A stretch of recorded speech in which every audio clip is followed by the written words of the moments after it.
Hello বন্ধুরা, আজকে আমাদের দ্বিতীয় বর্ষ প্রথম সেমিস্টারের প্রথম ক্লাস। তো আমি রুম থেকে বাইরে পড়েছি নিজের সাইকেল নিয়ে। অনেক দিন পরে ক্লাস করতে যাচ্ছি, তার জন্য একটু আনন্দ আনন্দ লাগছিল। সামনে দেখলাম আমাদের চতুর্থ হল, অর্থাৎ নতুন একটি হল হবে, তার জন্য মাটি ভরাট করছে। তো এই সামনে যে হলটা দেখতে পাচ্ছেন ওটা মুস্তফা আলী হল, আর এটা হলো শাহপুরান হল। তো দেখতে দেখতে আমরা প্রায় পৌঁছে গেছি। তো সামনে দেখতে পাচ্ছেন জুলাই বিপ্লবের বিভিন্ন গ্রাফিতি আঁকিয়েছে সবাই।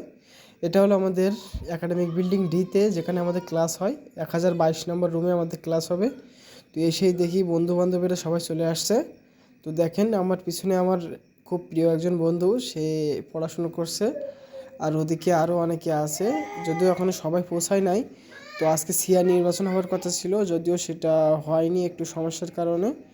যাই হোক, তো ফার্স্ট ক্লাস হওয়ার কথা ছিল কিন্তু হয়নি। তো সুতরাং আমরা বাইরে পড়ছিলাম, একটু বাইরে ঘোরাঘুরি করছিলাম। তো এরই মধ্যে সিআর আবার আমাদের সিলেবাস নিয়ে আসলো, অর্থাৎ আমাদের সিলেবাস প্রথম বর্ষের সিলেবাস দেওয়াই নেই। তো সেই সিলেবাসটা দিল। যাই হোক, আজকে এই পর্যন্তই, দেখা হবে অন্য আরেকটি ব্লগে।